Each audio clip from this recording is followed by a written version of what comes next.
자, 오늘부터 이제 우리가 일곱 대접을 함께 나누겠습니다. 우리가 오늘 좀 이렇게 복습을 좀 하겠는데, 일단 진노의 일곱 대접의 정의부터 내리겠습니다. 일곱 대접 재앙이란 뭐냐 하면은, 우리 성도들은 휴거되지 못한, 대련받지 못한 땅에 남은 사람들에게 내리지는 하나님의 최종 무서운 마지막 진노의 심판이다라는 것입니다. 여러분, 성경에는, 계시록에는 세 가지 이 재앙이라고 나오죠. 일곱 인의 재앙, 일곱 나팔 재앙, 그 다음에 대접이죠. 그래서 우리가 이제 오늘 좀 약간 복습을 하겠는데, 일곱 인이란 무언가에 대해서 좀 말씀을 나누겠습니다. 일곱 인이란 뭐냐? 우리 하나님의 그 요한계시록 앞으로 종말에 있을 비밀이 기록된 두루마리가 이렇게 아무나 볼 수 없도록 일곱 봉인이 된 거죠. 자, 이 봉인된 이 두루마리가 누구 손에 있었습니까? 하나님의 오른손에 있던 것을 우리 예수님이 보혈로 사탄의 권세를 이기고 우리를 구원하셨기 때문에 이 두루마리를 예수님이 받으시고, 그 봉인을 하나씩 뗄 때마다 요한이 보았던 환상이 뭐였습니까? 일곱 인. 그죠? 그래서 일곱 인이란 뭐냐? 6장과 7장에 나오는 내용으로서, 계시록 6장은 무슨 내용이 나와 있었습니까? 초림부터 재림까지 있을 재앙과 심판에 대한 전체의 개요입니다. 총론이 나와져 있습니다. 7장은 무엇이었습니까? 7장은 초림부터 새하늘과 새 땅까지 성도들이 누리게 될 구원의 은혜에 대한 총론이다. 그래서 인재앙이라고 하기보다는 일곱 인은 구원과 심판에 대한 전체 총론을 우리에게 한꺼번에 일괄적으로 보여주신 내용이다. 그래서 일곱 인이 뭐라고 할 수가 있습니까? 초림부터 새하늘까지 전개될 심판과 구원에 대한 전체 개요다라고 이렇게 대답하시면은 아마 하나님이 놀라실 것입니다. 왜 이렇게 잘하니? 이거 어려운 건데. 이거 사람들이, 여러분 어느 책을 보나 어느 목사님 설교들을 보나 이렇게 말합니다. 인재앙은 4분의 1, 나팔재앙은 3분의 1, 그리고 대접재앙은 전체 해가지고 이 조그만 재앙이 점점 커져서 이제 나팔된다, 대접재앙으로 간다라고 설명을 하는데, 우리가 6장 7장을 자세히 보았지 않습니까? 그게 아니었잖아요. 이건 전체 요한계시록의 전체의 내용을 한꺼번에 우리에게 보여주신 개요이기 때문에 일곱 인의 재앙이라기보다는 일곱 인이란 성경 심판과 구원의 전체 개요다라는 것을 우리에게 알려주고 있습니다. 자, 그래서 이제 여섯 인까지가 그죠? 어디의 내용이었습니까? 6장과 7장의 내용이었습니다. 그럼 마지막 일곱 번째 인은 어디서 떼죠? 계시록 8장에서 떼죠. 그래서 8장부터 뭐가 나와요? 나팔재앙이 8장 9장에 걸쳐서 나오지 않습니까?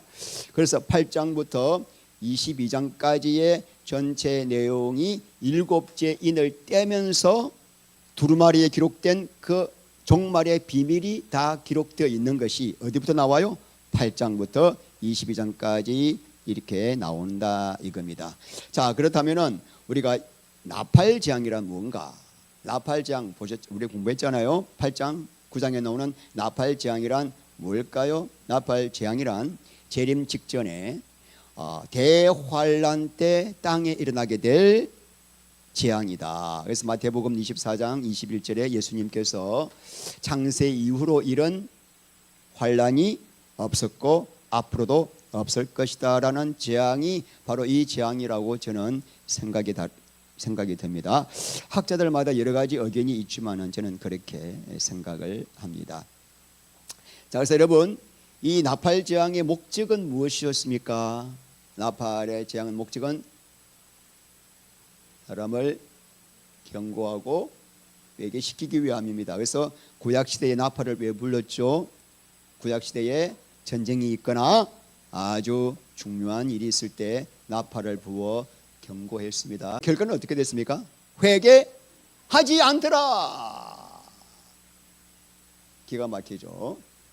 그래서 종말의 성도의 사명이 뭡니까? 이렇게 해도 회개를 안 하니 종말의 성도들의 사명이 뭡니까? 10장에서 두루마리 계시록을 먹고, 그래서 11장에서 어떻게 하라? 뭐 한다? 두 정인의 사명을 감당하라. 이것이 우리에게 주시는 결론이 아니었습니까? 자, 그럼에도 불구하고, 자, 나팔 재앙 때는 사람들이 회개를 안 했죠. 그런데 성도들이 복음의 말씀을 먹고 복음을 전가할 때 비로소 뭐하더라? 사람들이 회개하고 하나님께 영광을 돌리더라가 어디 나옵니까? 11장 13절에 나오는 것입니다. 자, 그렇다면 여러분, 우리가 성도들이 이렇게 복음을 전하고 세상에서 두 정인의 사명을 감당하지 못하도록 사탄이 가만히 두지 않는다라는 것이 12장과 13장의 내용의 말씀이었습니다. 사탄이 집요하게 교회를 공격한다. 첫 번째 공격은 뭡니까? 이렇게 요한계시록을 먹기만 먹고 전하지 않는 종교인 되게 만드는 거예요. 일주일 내내 복음을 전하지 않는 거예요. 혼자 그냥 사는 거야. 그게 사탄의 무슨 뭐예요? 핍박입니다. 핍박. 일주일 내내 제가 왜 말씀을 먹이고 계십니까? 지금 여러분들에게 말씀 전해라고. 그러니까 꿀먹은 벙어리 되도록 만드는 거야. 어디 가다 말 한마디 못하고 전도 하나 못하고. 사탄의 무서운 계략이에요. 이제 그렇게 하다가 나중에 진짜 회개시키려고 사탄이 적 그리스도를 통해서 뭐합니까? 우리에게 무서운 핍박을 가하게 되는 거죠.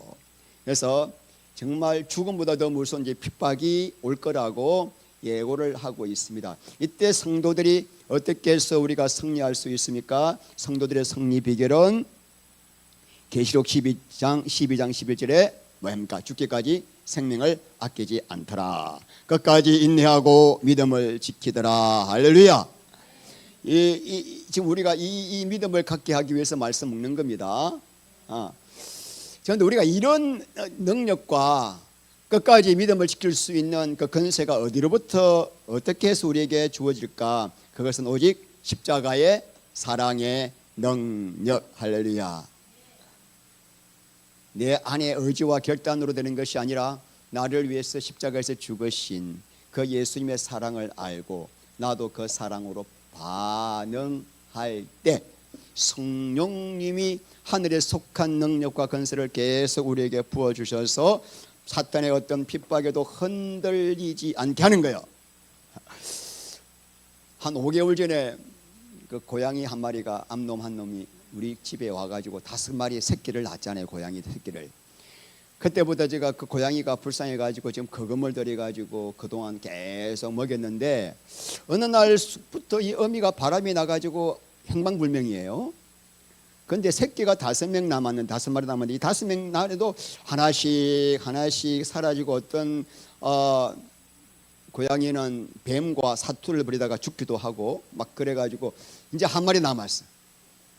이 한 마리가 얼마나 이 먹는데 밝히는지 내가 뭘 갖다 주고 갖다 이렇게 먹이를 주면은 다른 형제들이 먹기 전에 형제들을 막 발로 치면서 혼자 막 먹는 거예요.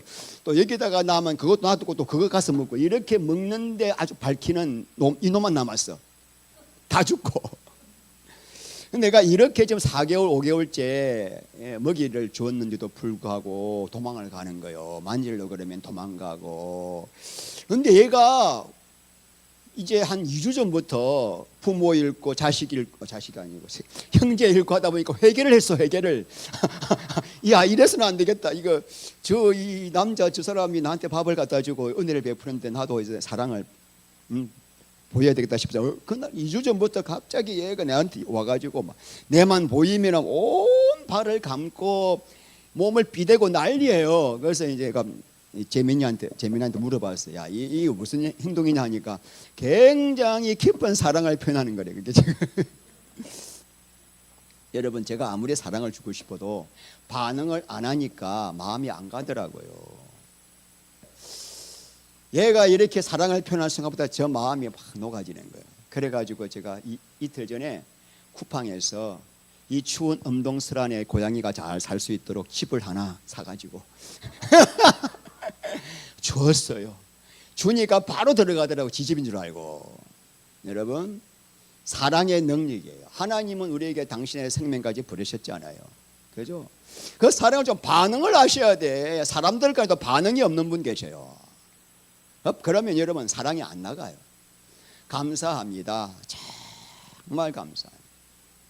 이런 말 한마디에 우리가 진앙비 갚듯이 사랑을 주님 앞에 계속 마음으로, 사랑으로, 삶으로 계속 하면 하나님이요 계속 부어주셔요. 그래서 이렇게 사탄을 이길 수 있는 비결이 뭐냐? 주님과의 사랑의 능력을 알고 그 사랑에 나도 반응을 하는 것이다. 할렐루야, 할렐루야. 자, 이렇게 우리가 끝까지 믿음을 지킨 자들은 어떻게 됩니까?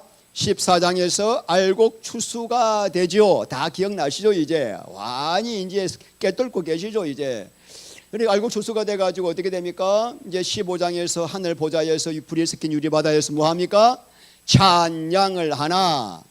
짐승에게 경배하고 짐승표 받은 사람들은 이 땅에서 뭘 받습니까? 포도주털 심판을 받는 그 내용이 바로 뭐다? 16장의 대접 심판. 할렐루야. 자, 근데 여러분 우리가 영화를 보더라도 이 악인이 아주 악한 악인이 있어. 그런데 이 악인이 그냥 죽었더라 이러면 별로 기분이 안 좋아. 어떻게 죽었는지 보고 싶어요. 우리 하나님 우리 마음을 아셔. 그 악한 놈들이 있지. 그 짐승, 엄녀, 바벨론. 걔들이 어떤 정체가 어떤 놈들인지를 내가 17장에서 클로즈업 해가지고 자세히 보여줄게. 18장은 이놈들이 어떻게 죽는지를 확실히 보여줄게. 왜 보여주죠? 하나님이 세상을 얼마나 미워하고 정오하고 저주하는지를 깨닫게 하셔서 어떤 경우에도 세상과 간음하지 말라, 세상 사랑하지 말라, 속지 말라, 이거 보여주시려고 우리에게 17장 18장을 우리에게 주신 거죠.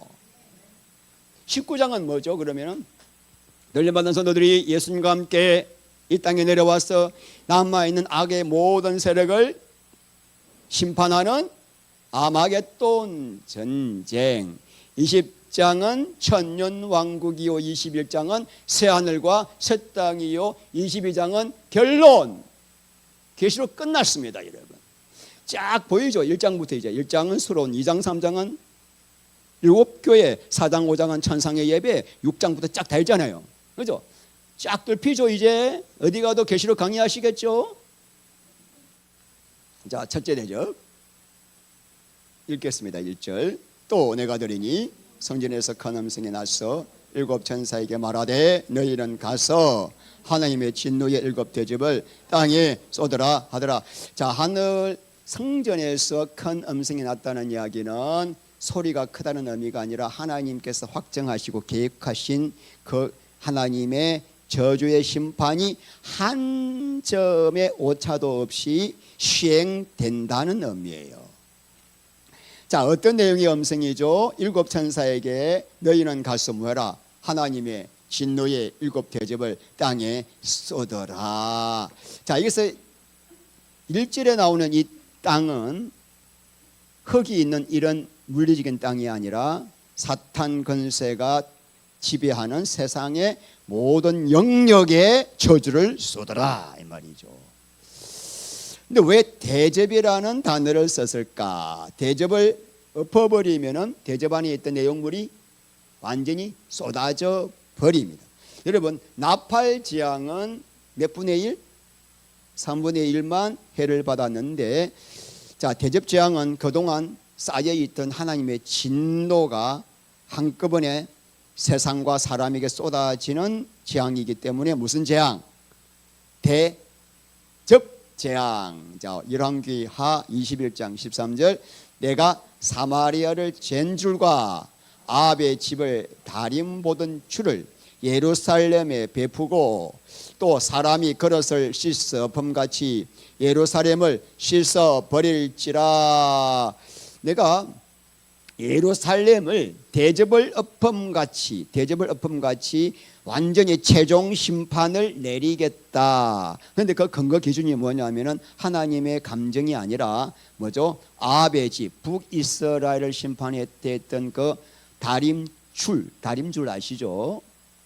건물을 지을 때 수직인가 아닌가를 재보는 거죠. 백돌 쌓을 때 하는 거죠. 이게 바로 뭘 말한다? 하나님 말씀대로 심판을 하시는데 그 심판이 대접 심판이란 뭐죠? 완전히 멸망시키는 심판이다라는 것이죠.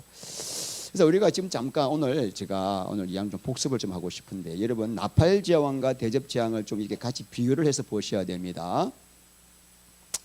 자, 나팔제왕은 첫째 나팔이 불었을 때, 자, 어디에 재앙이 내렸습니까?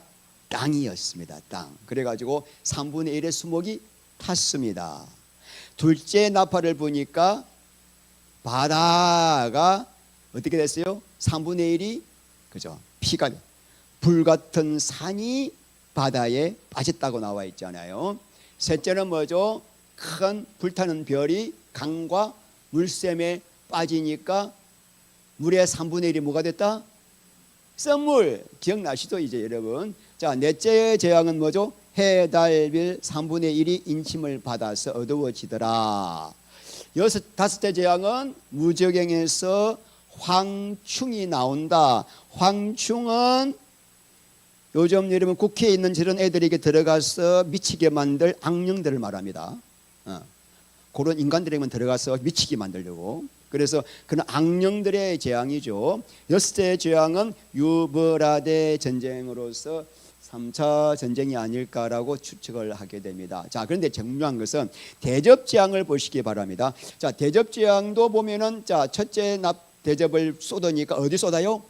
땅에 쏟아요. 그래서 짐승표 받은 자에게 악한 종기가 납니다. 자, 둘째 재앙은 바다. 똑같죠? 땅, 바다. 강과 물샘, 강과 물샘. 해, 달, 별인데 해가 침을 받습니다. 무지경에서 뭐가 나왔어요? 악령들이 나왔죠. 그래서 짐승의 보좌에 사탄의 핵심 중심 센터에 하나님의 저주가 내리게 됩니다. 유브라데 전쟁이었지만 마찬가지로 유브라데 강이 마름에서 동방에서 오는 왕들의 길이 열리고 아마겟돈 전쟁으로 모든 세상의 왕들을 끌어모은 다음에 예수님이 그들을 말씀으로 심판해 버리는 전쟁이라고 볼 수가 있습니다. 자, 그러면 여러분 중요한 것이 뭐죠? 구조적 평행선을 이루고 있다. 똑같은 나팔재앙과 똑같은 패턴으로 심판의 영역이 같은 패턴으로 진행되고 있다. 그런데 나팔재앙은 3분의 1만 해를 받고 대접재앙은 지구 전체가 멸망시키는 재앙이다.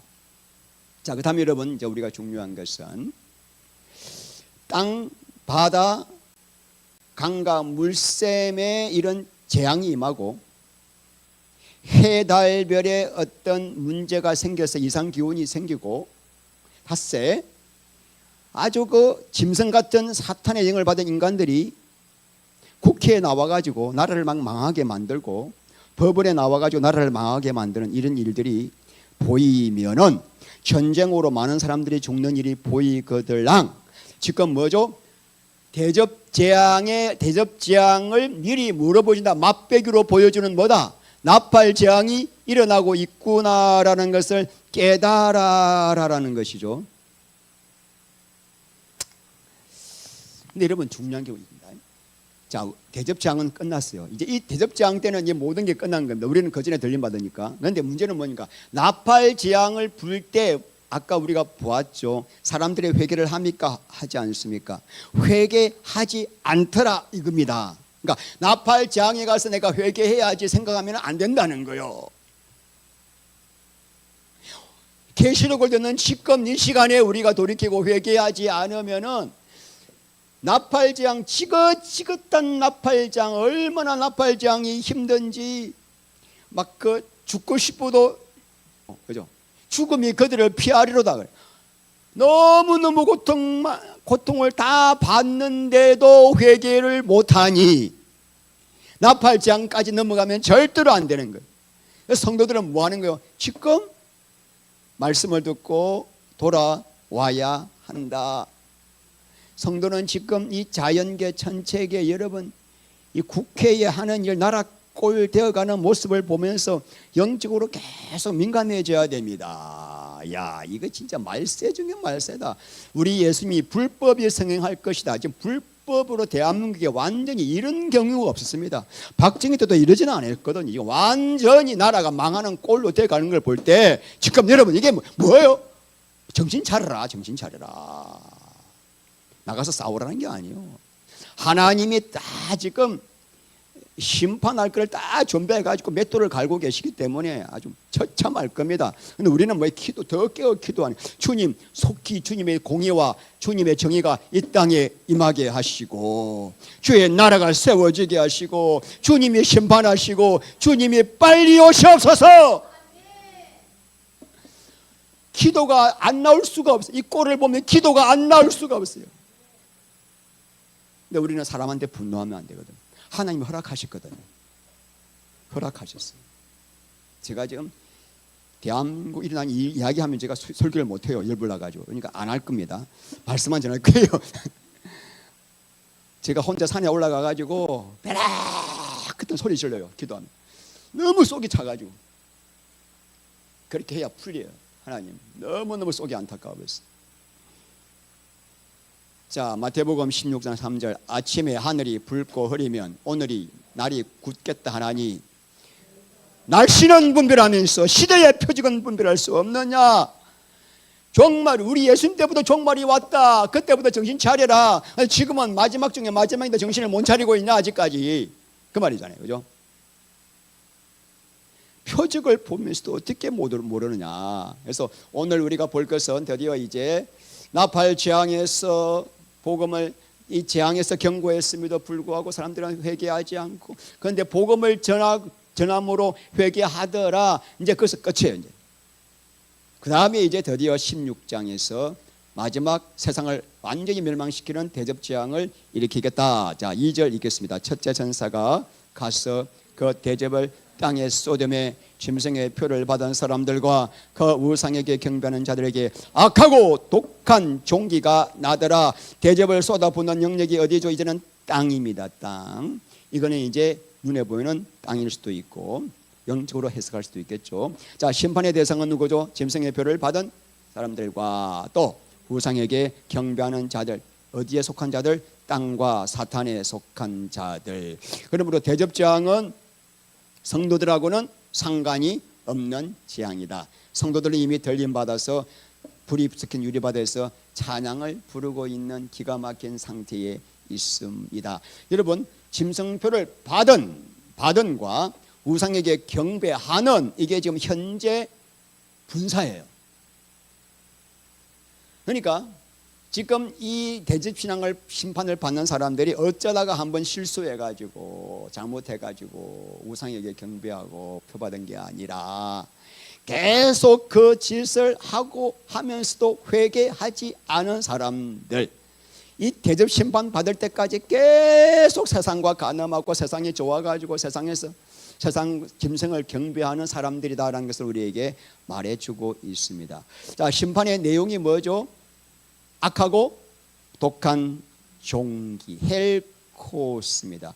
애굽에 내렸던 6번째 재앙도 악한 종기. 그러니까 여러분 애굽의 재앙은 종말이 있을 재앙에 대한 뭐다? 예표라고 보여주고 있습니다. 피부에 조금만 종기가 나도 얼마나 힘듭니까? 그런데 온 몸이 썩어가는 악하고 독한 종기가 이게 막 나니까 얼마나 고통스럽겠습니까? 생각만 해도 끔찍하죠. 죽을 수도 없어, 여러분. 마지막 재앙. 아니 왜 대접 재앙에 하나님께서 사람의 몸을 치실까? 하나님이 사람에게 이 몸을 주신 목적이 뭡니까? 하나님의 성전을 삼기 위해서예요. 성전은 뭐 하는 곳입니까? 출애굽기 25장 22절 내가 그 성막 지성소에서 내가 너를 만나겠고. 왜 만나죠? 하나님이 사랑하시려고. 그러므로 하나님이 우리에게 이 성전된 몸을 주신 이유는 이 몸 속에 오셔서 뭐 하시기 위해서입니까?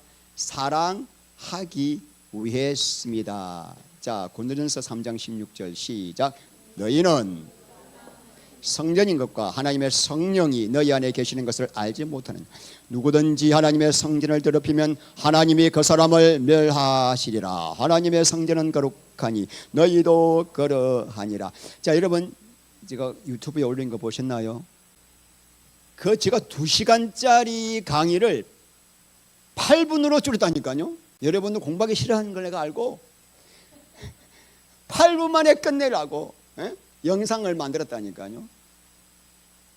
안 하신 분들은 한 끼 금식하시고 보시기 바랍니다. 거기에 보면 하나님의 경륜이 뭐라고 나와 있습니까? 하나님께서 당신의 영원 전부터 누리던 그 기쁨, 삼위일체 하나님 간에 누리던 기쁨을 사람도 함께 누리게 하기 위해서다. 그 누리는 비밀이 뭐냐?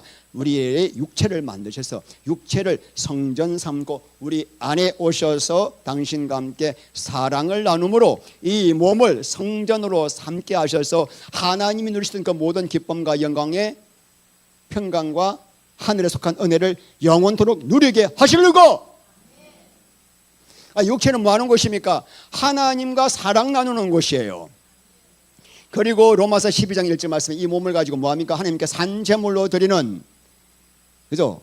영적 제사, 이 몸뚱아리 가지고 하나님을 위해 쓰라고 주신 거예요. 그런데 이 몸을 가지고 음행을 하고 사탄을 숭배하고 세상을 섬기고 세상과 벗하니까 하나님이 그 사람이 죽기 전에 죽기보다 더 힘든 육체의 고통을 처절하게 겪게 만드는 거예요. 제가 이 말 설교를 지금 몇 번 끔찍해요. 와, 그냥 유황불모 보내지 왜 첫째 대접에는 이렇게 하나님께서 이렇게 종기가 나셔서 온 몸에 욥이 겪었던 그 고통보다 더 심한 고통을 겪게 하실까? 이 육체는 무기 때문에 성전. 너무나 하나님께서 내가 육체를 더럽히면은 하나님이 그 사람을 멸해시 버리겠다. 이 성전은 거룩하니 너희도 그러하니라. 이 몸으로 지은 죄를 가지고 회개하지 않으면은 하나님께서 대접장 때 온 몸이 썩어 들어가면 여러분 생명을 끔찍하죠. 저는 나환자촌에서 3주간 있어봤기 때문에 이 문둥병이 어떤 건지 알아요. 떨어져 나가고 막 온몸에서 그냥 진물이 나오고 팔이 떨어져 나가고 그런 저주를 죽기 전에 처절하게 받게 하겠다 이거죠. 이 몸을 가지고 죄를 짓는 자들에게 그렇게 하겠다. 그런데 이 몸을 가지고 성전 삼고 늘 주님과 함께 예배를 드리고 이 몸을 주님께 제물로 드리는 삶을 살면은 어떤 일이 놀라운 일이 있을까요? 다윗이 했던 이 고백을 할 수가 있습니다. 16편 9절 시작. 여호와를 항상 내 앞에 모시며 그가 내 우편에 계심으로 내가 흔들리지 아니하리다. 이러므로 나의 마음이 기쁘고 안전히 살리니. 다윗이 하나님과 늘 이 성전 삼고 그분과 교통을 하니까 하나님이 마음에 평강을 주셔가지고 천천만만 적군이 몰려와도 흔들리지 않는 평강을 주시더라. 그러므로 늘 마음이 기쁜 거예요. 내 영혼이 세상을 즐거워하는 게 아니라 하나님을 즐거워하는 거예요. 그래서 이런 은혜를 받으니까 다윗이 확신하는 게 있습니다. 내 평생에 하나님이 내 육체를 안전히 거하게 하실 거다. 육체까지도 하나님이 보호해 주실 것이다. 우리 아내의 그 병원의 카톡방에 카톡을 절대로 보지 마라 그럽니다. 그걸 먹으면 제가 밥을 못 먹어요. 그 어르신들의 그 환부를 찍은 사진을 공유하거든요. 그거 가지고 업무를 일처하기 때문에 욕창이 나고 온몸에 썩어가는 그 사진을 보면서 그래도 그 사람들이 안 죽도록 병원에서 계속 영양제 먹이고 콧줄 끼우고 그 지옥 삶을 계속 살게 만들어요. 여러분, 우리는 그렇게 살지 맙시다. 우리는 죽을 때 이 몸 가지고 주를 위해 살다가 할렐루야 오늘 밤에 나 갑니다 하고 가야 돼. 그 병원에서 뭐 하는 거요? 이게 뭐 하는 짓이냐고. 그게 남의 일이 아니에요 여러분. 그런데 오늘 말씀 보면은 이 육체 가지고 주를 섬기지 못하고 성전되지 못한 사람은 그 육체에 뭐가 온다? 멸하시겠다. 멸하시겠다. 악하고 독한 종기가 나가지고 처참한 고통을 겪다가 유황불면서 넣겠다는 것입니다. 그래서 우리는 믿습니다. 하나님께서 늘 성전 삼아서 늘 예배의 삶을 살고, 어떻게 하면 이 몸을 내가 주님께 드리겠습니까? 시간과 물질과 몸을 어떻게 드리겠습니까? 늘 그것 때문에 기도하면서 죽기로 나아가는 자들은 하나님이 우리 육체를 안전하게 보호하실 것을 믿습니다. 데살로니가전서 5장 23절 이하, 평강의 하나님이 친히 너희를 온전히 거룩하게 하시고 또 너희의 온 영과 혼과 몸이 우리 주 예수 그리스도께서 강림하실 때에 흠없게 보존되기를 원하노라. 너희를 부르시는 이는 미쁘시니 그가 또한 이루시라. 영과 혼과 육이 예수님 오실 때까지 온전하게 보존되기를 원하는데, 이 일을 누가 하신다? 하나님이 하신다. 누구에게? 이 길을 가는 자에게, 알곡 성도의 길을 가는 자에게. 여러분, 그래서 우리는요 항상 죽을 날을 생각하시되, 죽을 날을. 내가 죽을 때 잘 죽어야 돼요. 죽음을 준비해야 돼요. 죽음을. 살 걸 준비하는 게 아닙니다. 우리는 늘 오늘도 내가 뭘 하지? 죽을 날을 생각하시면 됩니다. 아, 죽을 때는 자식도 아내도 돈도 다 필요 없어. 주님밖에 없어. 지금부터 그 삶을 살아야 그때 가서 할렐루야가 되는 거죠.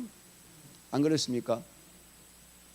자, 둘째 천사 봅니다. 3절. 둘째 천사가 그 대접을 바다에 쏟으며 바다 가운데 모든 생물이 죽더라. 바다의 물이 죽은 자의 피같이 돼서 모든 생태계가 다 파괴되는 거죠. 지금 문자 그대로 바다를 해석할 수 있지만 영적으로도 해석할 수 있습니다. 바다는 죄악과 혼돈으로 가득 찬 세상. 그래서 계시록 13장 1절 말씀에 첫째 짐승이 어디서 나오더라? 바다에서 나와죠. 이 바다. 자, 그러므로 이 말씀은 하나님을 대적하는 이 세상의 경제, 정치, 문화 모든 영역에 하나님의 진노가 쏟아져서 완전히 붕괴된다. 그래서 세상 가운데 살지만 세상의 영광을 구하는 삶이 목표가 되어서는 안 된다. 그러면 세상의 권력, 부귀, 명예 이것들을 구하고 그것을 쫓아가는 사람들, 그것이 목표가 되는 사는 사람들이 편안하고 안락할 것 같아요. 여러분, 그들의 마음이 편할 것 같아요. 네버. 세상의 바벨탑을 높이 쌓는 사람일수록 자살 충동, 우울증, 정신적, 영적 공황 상태가 더 깊다고 과학적인, 의학적인 자료도 나와 있지 않습니까? 왜 그럴까요? 사탄이 주는 뭘 마시고 있으니까? 썩은 물을 마시고 있으니까. 우리는, 사람은 뭘 마셔야 됩니까? 하나님이 주시는 뭘 마셔야 돼요? 생명수를 마셔야 내 영혼육이 온전하게 돼요. 요한복음 6장 27절 말씀에 썩을 양식을 위하여 살지 말고 영생하도록 있는 양식을 위하여 살라. 썩을 양식이 뭐죠? 세상에 주는, 사탄이 주는 이 썩은 영광이에요. 그걸 위하여 살지 말고 영생하도록 있는 양식을 위하여 살라. 이 양식은 인자가 너에게 주리니, 인자는 아버지 하나님께서 인치신 자니라. 유대인들이 묻습니다. 그럼 예수님 어떻게 해야 하나님의 영생을 위한 삶을 살 수가 있습니까? 하나님께서 보내신 예수를 믿는 것이 하나님의 일이니라.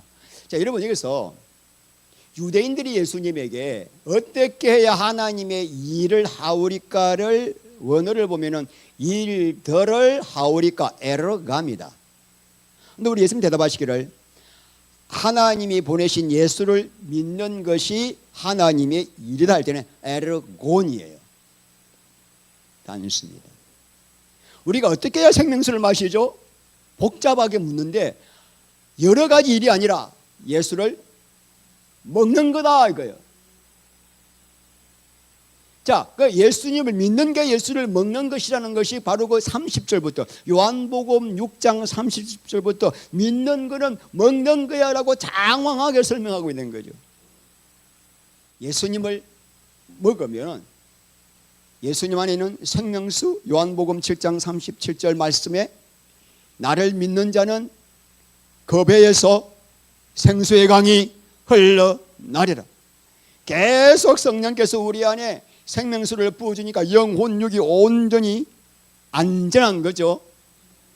그러니까 여러분, 참 우리가 텔레비를 볼 때마다 저 인간은 저렇게 높은 인기와 영광을 누리다가 저렇게 하루아침에 완전히 파산되는구나. 저 정치인 저렇게 올라가다가 하루아침에 통일교랑 뭐 돈 먹고 파산되는구나. 이거 볼 때 굉장한 많은 인사이트 오잖아요. 세상을 구하는 인생의 끝은 저거다.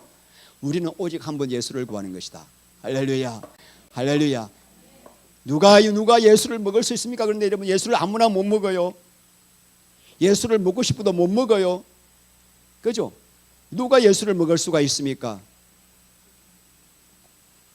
고린도후서 4장 6절 말씀에 예수 그리스도의 얼굴에 있는 하나님의 영광을 아는 빛이 우리 마음에 비춰줘서 예수님의 영광을 본 자만, 할렐루야, 본 자만 우리가 늘 회개하는 하나님, 내 속에 있는 이 더러운 사탄의 것들을 다 보혈로 씻어주시고 내 눈을 열어서 주의 영광을 보게 하시고 내 귀를 열어서 학자들같이 깨우치게 하시고 듣게 하시고, 늘 우리 기도는 그거예요. 더 주님의 영광을 보게 해달라, 보게 해달라. 무슨 기도하죠 여러분? 무슨 기도가 응답이죠? 응답이 뭐가 응답이에요? 슈슈 이거요? 그 무당이 하는 게 무당기도. 응답은 주여 주님의 영광을 좀 볼 수 있게 하셔서 썩을 것 구하지 않고 예수만 구하게 하옵소서. 그럼에도 고린도후서 4장 4절 이 세상신이 믿지 아니하는 자들의 마음을 혼미케 하여 예수 그리스도 영광의 복음의 강체가 비치지 못하게 하미니, 예수는 하나님의 형상이라 세상의 영들이 어떻게든 예수의 영광을 보지 못하게끔 계속 가리는 거예요. 세상 것들로. 그래서 날마다 회개가 필요한 거예요. 날마다 회개할 때마다 주님께서 우리 가운데 주의 영광을 보게 하셔서 예수님을 먹게 하시고, 먹는 자마다 요한복음 7장 37절 말씀대로 생명수가 흘러 넘치니, 할렐루야, 점점 우리는 알곡으로 되어갈 수밖에 없습니다. 셋째 전사가 그 대접을, 자 이제 온 세상 물이 피가 되게 하는 재앙이죠. 저기 출애굽 때 첫 번째 내린 재앙과 같은 재앙이라고 볼 수가 있습니다. 그러니까 온 세상에 강물, 샘물, 모든 물이 다 뭐가 돼요? 수도물, 상수도물 다 뭐가 받으니까, 그러니까 우리 집에 수도꼭지를 켜니까 뭐가 나와요? 피가 나오게 하겠다는, 하나님 하시겠다는. 왜? 당신이 만드신 물이니까. 하나님이 물을 만드셨기 때문에 그렇게 만들 수가 충분히 있습니다. 자, 그래서 5절 내가 들으니 물을 차지한 천사가 이르되 전에 더 계셨고 지금도 계신 거룩하신 이여 이렇게 심판하시니 어려우시도다. 그들이 성도들과 선지자들의 피를 흘렸으므로 그들에게 피를 마시게 하신 것이 합당합니다. 이 직역으로 물을 차지한 천사가, 제가 헬라어 직역을 보니까 물들의 천사, 물을 통하여 심판 내리는 천사라고 볼 수가 있습니다. 자, 그들이 뭐라 그럽니까? 그들이 물을 피로 만든 이 피를 마시게 하는 것이 너무나 합당합니다. 왜? 그들이 성도들과 선지자들의 피를 흘리게 했기 때문에. 7절 읽겠습니다. 또 내가 들으니 제단이 말하기를 그러하다 주 하나님 곧 전능하신 이시여 심판하시는 것이 참되고 어려우시도다 하더라. 번제단입니다. 번제단이 말한다는 것은 어인법이죠. 그죠? 제단이 말할 수가 없죠. 번제단에서 이런 소리가 들렸다는 것입니다. 왜 번제단에서 이런 소리가 들렸을까요? 요한계시록 6장에 5번째 인을 뗄 때 번제단 아래에 있던 순교당한 영혼들이 언제까지 우리 피를 갚아주시지 아니하겠습니까? 라는 그 말을 했던 그 영혼들이죠. 그 영혼들이 우리의 피를 흘리게 사람들 피 마시게 하는 거, 너무나 하나님은 뭐다? 그 심판이 참되고 어렵습니다라고 그들이 동의하고 있는 것입니다. 자, 넷째 천사 8절 읽겠습니다. 넷째 천사가 그 대접을 해에 소돔에 해가 건설을 받아 불로 사람들을 태우니 사람들이 크게 태움에 태워진지라. 우리 한순간도 태양이 없으면 못 살잖아요.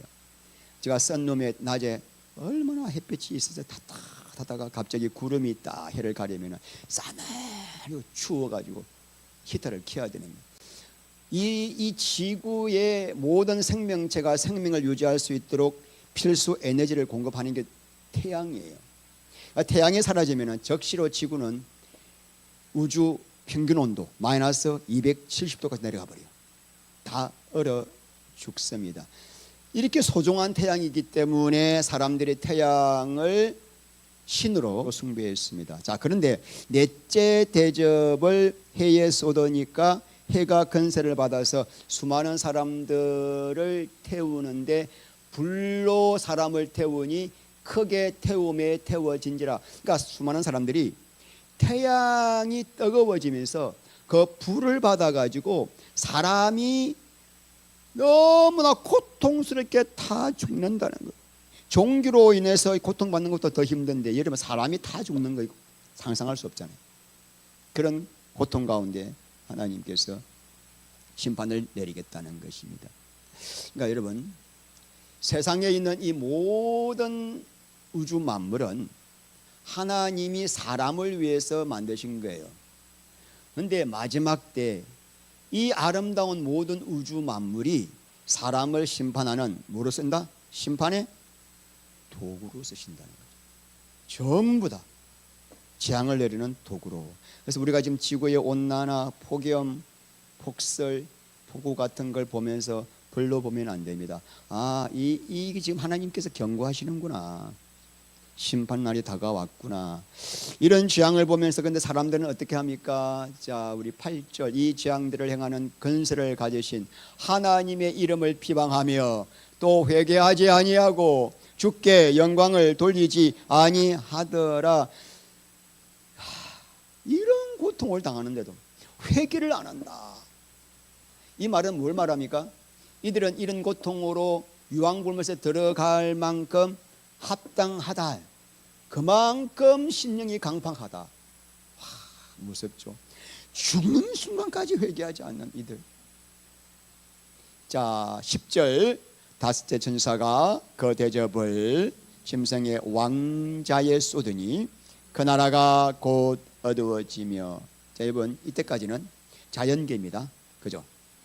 땅, 바다, 강, 태양에서 이제는 어디로 옮깁니까? 심판의 영역이 자연계를 통하여 사람들이 살고 있는 생존 환경을 파괴시켜서 사람에게 고통을 주는 재앙이다가 다섯 번째 재앙은 심판을 내리는 대상이 어디예요? 짐승의 왕자. 짐승은 즉 그리스도죠. 그럼 짐승의 왕자란 즉 그리스도가 사탄의 권세와 능력을 받아서 세상을 통치하는 그 권력의 중심부, 거기에 바로 대접을 쏟아버립니다. 자, 초대교회 때는 이 짐승의 보좌가 어디에 있었을까요? 로마 제국의 황실. 오늘날에는 이 짐승의 왕자가 어디에 있을까요? 어떤 분은 미국에 있다, 어떤 분은 중국에 있다, 어떤 분은 러시아에 있다. 그런데 오늘날에는 어떤 특정한 한 나라에 있는 것이 아니라 이 하나님을 거역하고 인간의 바벨탑을 쌓고 있는 모든 나라 가운데 있습니다. 사람들로 하여금 세상 나라 하는 게 뭔지 아십니까? 사람들로 하여금 물질의 풍요와 육체적 쾌락을 인생의 목적으로 살도록 부추겨요. 부추겨서 지옥으로 갈도록 만드는 세상의 정치, 경제, 문화, 언론, 교육, 종교 모든 시스템이 한순간에 붕괴될 거예요. 우리는 이미 이 세상 나라의 시스템을 보면서 이미 저주받은 시스템이다. 절대로 세상 나라는 하나님의 영광을 구할 수가 없습니다. 하나님이 반드시 내가 세상 나라의 모든 시스템을 다 멸해 버리겠다는 것입니다. 자, 짐승 나라가 어두워진다. 출애굽 때 흑암의 재앙, 9번째 재앙과 유사하죠. 예표죠. 여러분 지금 세상은 그래서 이미 캄캄한 흑암의 건세 아래 있는 게 보이시나요? 세상은 이미 어디로 가야 할지 알지 못해. 그런데 아담과 하와가 선악과를 먹었을 때 눈이 밝아졌단 말입니다. 무슨 눈이 밝아졌죠? 어떻게 하면 세상에서 내 바벨탑을 쌓으며 내 영광을 구할 수 있고 어떻게 하면 내가 부귀영화를 누릴 수 있는가를 보여주는 그 눈은 기가 막히게 밝아졌어요. 그래서 이 심판이 임하기 전까지는 그들이 세상에서 떵떵거리고 삽니다. 그런데 그들이 누리고 있는 이 모든 영광과 부귀와 건세가 누구로부터 온 거죠? 사탄이 준 거예요. 그런데 마지막에 사탄의 보좌에 핵폭탄이 내려가니까 사탄이 주었던 모든 건세, 영광, 능력, 부귀, 영화가 한순간에 다 끝나는 거예요. 그러니까 미쳐버려 여러분. 의인의 길은 여호와께서 인정하시나 악인의 길은 망하리로다. 악인은 제 아무리 하늘 끝까지 돈을 쌓고 부귀를 쌓아도 망하는 길이고, 예수를 믿고 예수님을 주님 삼아가는 길은 영원 형통. 여러분 지금 중요한 거는 첫째 대접 때도 뭐가 났습니까? 총기가 났습니다. 근데 닷새 대접 때도, 넷째 대접 때도 다섯째 대접이죠. 다섯째 대접 때도 뭐가 나왔어요? 아픈 것과 종기로 말미암아 너무나 고통스러워서 혀를 깨물고 있습니다. 이 무슨 말합니까? 회개하지 않은 자는 죽을 때까지 하나님의 육체의 고통, 죽음보다 더 큰 육체의 고통을 겪게 하시겠다. 와, 참, 이게 하나님의 공의랍니다. 공의래요. 너무나 무섭죠. 그런데 문제는 뭐예요? 그것들 때문에 오히려 하나님을 뭐합니까? 비방하고 회개하지 않더라. 그럼에도 세상 사람들은 다 넓은 길로 갑니다. 사망 길로 갑니다. 시편 39편 6절 말씀에 시작. 진실로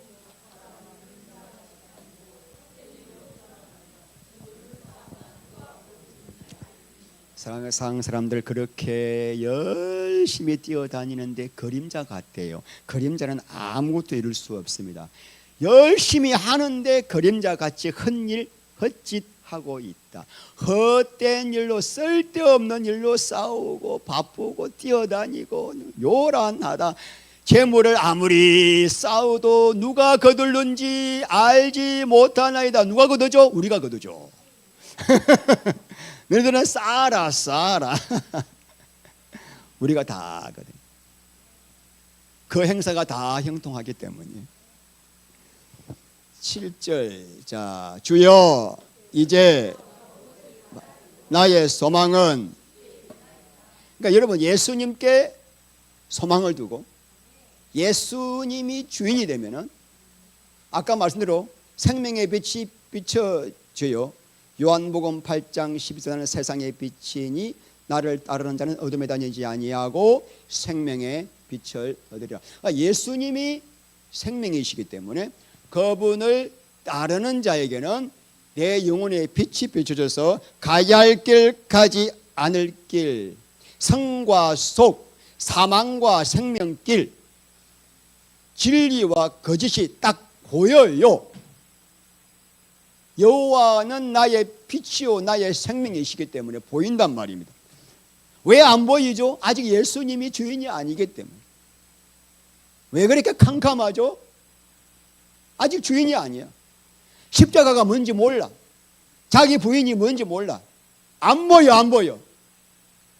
그분들 기도 좀 하나밖에 없어요. 하나님 좀 내가 회개의 영이 열려서 주님의 영광의 빛을 보게 하옵소서.